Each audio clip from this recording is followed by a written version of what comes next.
Hello there and welcome once again to a brand new episode of Colors of India. We begin this week's episode by taking a quick look at the main stories. Our lead this week is a glossy story. We then move on to Gaudiya Nritya and finally end it all up. Up next, the sensuous moves of Gaudiya Nritya. Welcome back. On Colors of India this week, we bring you an unseen crown jewel, an honest initiative that brings to the stage Bengal's Gaudiya Nritya.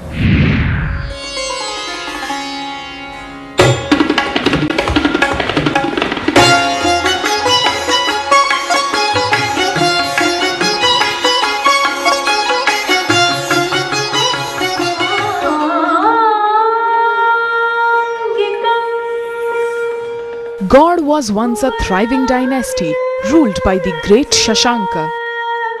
But as the times changed, the kingdom lost many of its traditions in the middle of political turmoil. One of it was Gaudiya Nritya, the classical dance form of West Bengal.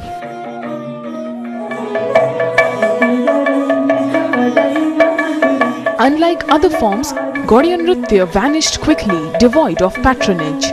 But after 30 years of research by Mahua Mukherjee, the art has finally established. On an eve of Guru Purnima, her first batch of students treated the audience with this flavor of Bengal. The very typical thing about Gaudiya Nritya is it resembles the characters of Bengalis.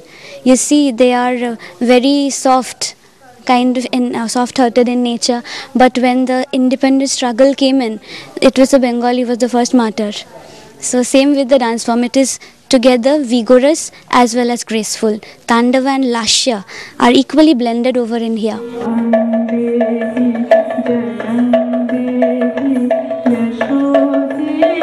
Gaudiya Nritya is a temple dance art done by the Devdasis.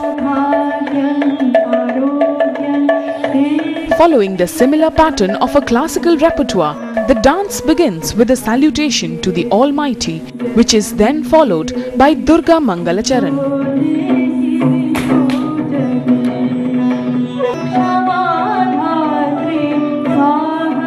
Inspired from the Shakta cult of Bengal, here the power of the mighty goddess, her anger and motherly nurture are depicted. The basic posture we use, we call it Vishak Sthanak. The way Kartika sits on Mayura. That is the posture, we call it Vishak Sthanak.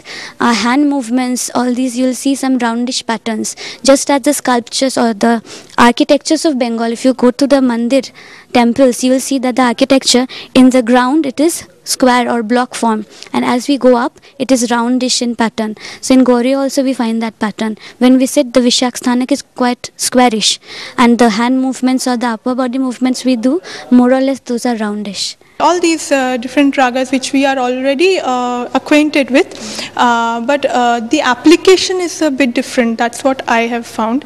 And also the language is in Sanskrit. Along with Sanskrit, the whole transition from Sanskrit to Bengali, the transitional languages, and then we have the modern day Bengali. So all these kinds of languages are used, and then the percussion part, you would find that khol, that is mridangam, is used mostly. Gaudiya Nritya is dance where spiritual expression is primary. Its repertoire takes inspiration from our mythology, recreating the divine scenes. Like the piece on Putana Vadh, where the story of little Krishna cleverly killing the demon Putana is presented.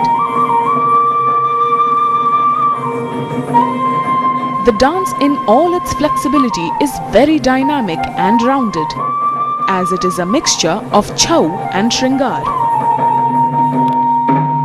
They have brought together all the aspects of our spiritual heritage, and the four dances that we saw on stage disciples of Dr. Mahua Mukherjee, presenting the Gaudiya Nritya format and bringing together all our elements of Matri Bhav and all our elements of Sri Krishna, Dashavatar, which we have grown up with in such a beautiful manner. It was really a fulfilling experience. I really liked it. Performing on the poetic Padavalis of great Padakartas like Jayadeva, Vidyapati and Kalidasa, they presented the Mahajanapada Nritya of Dashavatar.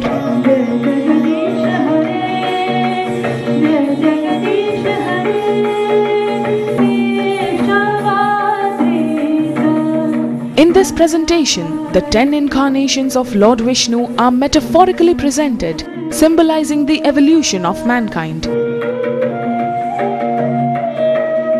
With drama, poetry and dance, the newly developing Gaudiya Nritya is already a comprehensive classical art of India.